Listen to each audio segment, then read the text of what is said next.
Hi all, Matthew Caneen here, and today's video is a track guide of the beautiful Phillip Island Grand Prix circuit, which this week will be hosting the IMPC Michelin Pilot Challenge on iRacing. I'll be racing the Audi RS3 TCR. Now, I'm no alien, as the title of the video suggests. This isn't going to be a guide to achieving an alien lap time. This is a lap guide for the rest of us. You can expect the really fast guys to dip into the high 137s. This is my best lap time so far in practice, 138.7, and I think with a bit of practice that should be a reasonably attainable time for most people, and should be a competitive time in most splits. So without further ado, let's get into the track guide. So we're starting on the Gardner Straight. Start-finish line is under the Melbourne Bridge here. You want to get the car as far over to the left as you can to set up for turn 1, do and turn. Now you'll notice that there is no brake markers for this turn, which is a theme that will recur over the course of the lap. There are in fact only 2 corners on the entire track that actually have marked braking zones. So what we're looking for a reference point to brake and turn in here is this white line on the left hand side of the track. Just before it starts to bend around to the right here, that's where we want to start braking and tip the car into the first turn. Now we don't need a whole lot of brake pressure for this corner. It is a long, fast flowing corner, and you can see here that it does actually start to sweep uphill on the exit as well. So we'll let gravity do most of the work for us. We're going to leave the car in 6th gear, and just as we get to the point where the track starts to bend, you can see we're applying just a tiny little bit of brake, maybe 10% brake here, as we tip it in towards the apex. And as soon as you get it into the ripple strip over here, you want to get straight back onto full throttle, and then think about setting the car up for the Southern Loop, which is turn 2. Southern Loop is a tightening double apex left-hander. If we have a look at the blimp cam, you can see that we're going to hit the first apex just outside the marshalling post here, then let the car run a car width or so wide of the ripple strip around the middle of the turn, and then get back in to the second apex as we exit there. So we'll just go back here and we'll get back into the cockpit camera. There we go. So it's 4th gear corner. There's your first apex at the marshalling point, and you'll notice here again fairly steep uphill section, so we're going to let gravity do the work. We're just going to basically roll it through the middle of the corner until we sort of crest the hill here, and then we can start getting back into the throttle here. Got to be very patient on the throttle here. It's very easy to understeer wide otherwise, and you'll end up out in the grass. And as you can see, the terrain campers away from the track quite sharply, so if you get on the grass, you'll be heading to the fence at a very rapid rate of knots. You want to be back on full throttle well before you've reached the end of the ripple strip here, so you don't lose too much speed on the exit.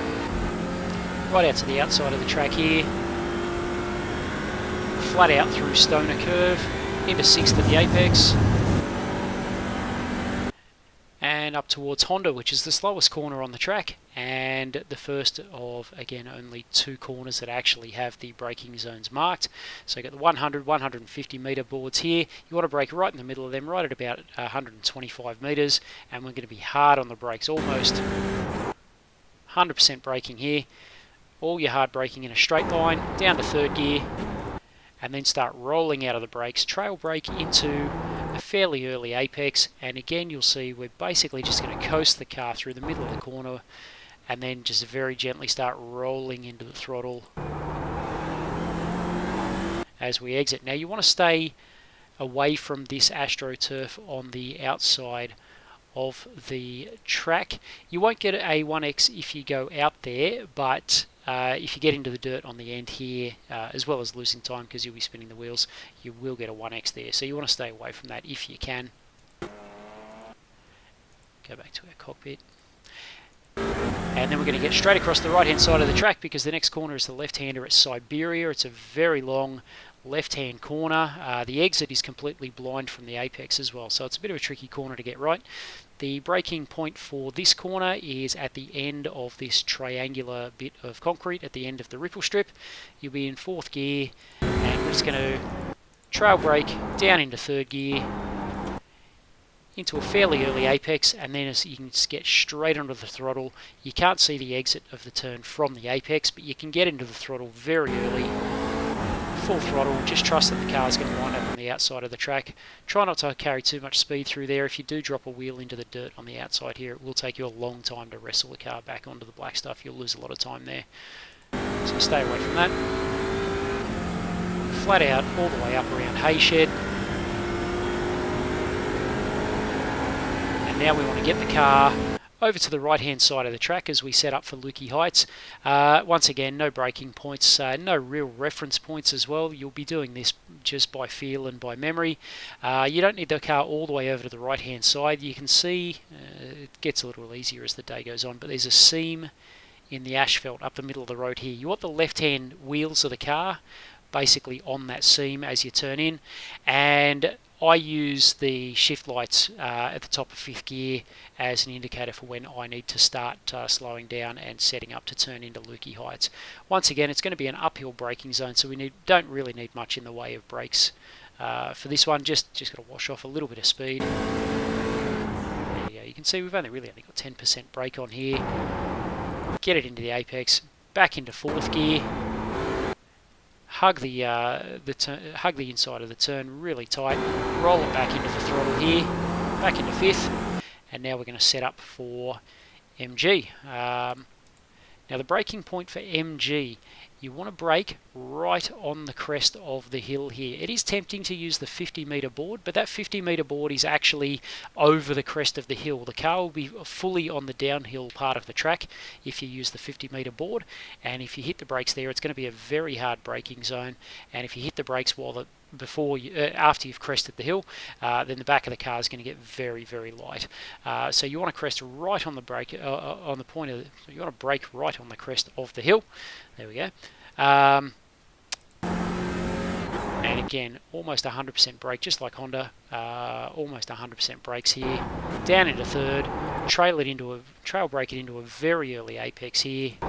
Again, patient on the throttle. Again, bit of a recurring theme at this track. Patience on the throttle is the key to a fast lap time here.